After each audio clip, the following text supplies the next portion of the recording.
What would you do if someone tried to rip your home, your legacy, right out from under you? For me, Elias Thornton, that wasn't just a hypothetical. It was a fight that began with a knock on my door and ended with a choice that broke my heart. This is the story of how I faced Karen Whitaker, a woman who thought she could bully her way into my life and take everything I'd built. But it's also a story of pride, revenge, and the bitter cost of winning. My ranch, the Lazy T, sat on 200 acres of Wyoming's rolling plains, where the sky stretched endless and the wind carried the scent of sagebrush and cattle. It wasn't just land. It was my father's dream, my grandfather's sweat, and my promise to keep it alive. I'd spent 30 years tending to it, mending fences, herding cattle, watching the stars at night with nothing but the lowing of the herd for company. The ranch was my blood, my bones. So when Karen Whitaker showed up with her clipboard and her HOA rules, I knew trouble had come knocking. Karen wasn't from around here. She'd moved into the new development that had sprung up on the edge of my Propertia gated community called Whispering Pines, all manicured lawns and cookie-cutter houses. The kind of place where people paid for views of my ranch but sneered at the dust my cattle kicked up. Karen was the HOA president, and she had a mission: to clean up the area. Apparently, my ranch didn't fit her vision of suburban perfection. "Mr. Thornton," she said that first day, standing on my porch in a crisp blazer, her smile as sharp as a barbed wire fence. "Your cattle are a nuisance. The smell, the noisy, it's lowering property values. We're prepared to file a formal complaint unless you relocate your operation." I laughed, not because it was funny, but because the idea of relocating a ranch that had been in my family for 3 generations was absurd. "Ma'am," I said, leaning against the doorframe, "this land's been mine since before you were born. You don't get to tell me what to do with it." Her eyes narrowed, and I saw the glint of someone who thrived on control. "We'll see about that," she said, and marched back to her shiny SUV. That was the beginning. Over the next few months, Karen unleashed a campaign. Letters arrived, citing vague county ordinances. Inspectors showed up, poking around my barns, claiming my fences were non-compliant. Then came the lawsuit. Karen, backed by the HOA's deep pockets, filed to have my ranch declared a public nuisance, demanding I cease operations or face eviction. Eviction. From my own land. The audacity burned in my chest like a branding iron. I hired a lawyer, a grizzled old-timer named Hank who'd seen every kind of small-town feud. He warned me Karen's type didn't back down easy. "She's got money and connections," he said, chewing on a toothpick. "But you've got something she doesn't. Truts. Use them." I dug in. I fought the lawsuit with every penny I had, which wasn't much.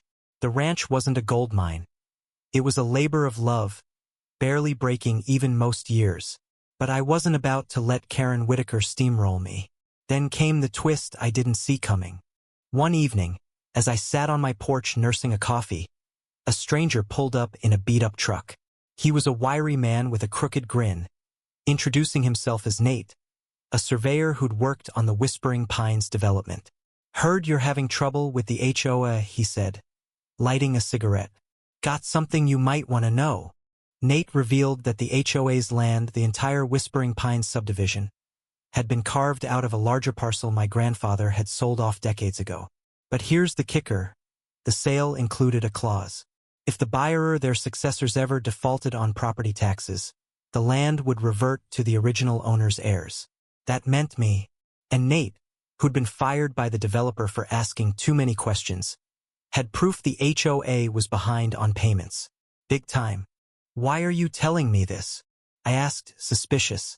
Nate shrugged. "Let's just say I don't like bullies. And Karen? She's the worst kind." Armed with Nate's tip, I got to work. I quietly paid off the back taxes, every cent I could scrape together from savings and a loan against the ranch. Then I filed to reclaim the land. It was a gamble, but when the county approved my claim, I owned Whispering Pines. All of it. Every manicured lawn. Every overpriced house. Every blade of grass Karen thought she controlled. The day I showed up at the HOA meeting with the deed in hand, I felt like a gunslinger walking into a saloon. Karen's face went white as a sheet when I laid out the paperwork. "This is my land now," I said, voice steady. "And as the new landlord, I'm tripling the HOA fees. Effective immediately." The room erupted. Homeowners shouted. Karen sputtered about lawsuits. But the law was on my side. I turned the tables. For the first time in months, I felt like I'd won. But victory, I learned, comes with a shadow. Karen didn't take it lying down. She rallied the homeowners, painting me as the villaina greedy rancher extorting honest families. She organized protests, got the local paper to run hit pieces, even started a petition to have the county seize my ranch for public interest. I'd won the legal battle, but the war was far from over. Then came the second twist, the one that changed everything. One night, a teenage girl showed up at my gate, her eyes red from crying. Her name was Mia, Karen's daughter. She was 16, all sharp edges and quiet defiance. Nothing like her mother. "I know what Mom's doing to you," she said, voice trembling. "It's not right. She's not who people think she is." Mia told me Karen wasn't just after my ranch for aesthetics. She'd been promised a kickback from a developer who wanted my land for a luxury resort. The HOA lawsuit was a setup to force me out, make me sell cheap. Mia had overheard her mother's calls, seen the emails. She handed me a USB drive with copies of everything. "I'm sorry," she whispered. "I just want her to stop." I should have felt triumphant. This was the ammunition I needed to bury Karen. But looking at Mia, I saw a kid caught in her mother's web, torn between loyalty and doing what was right.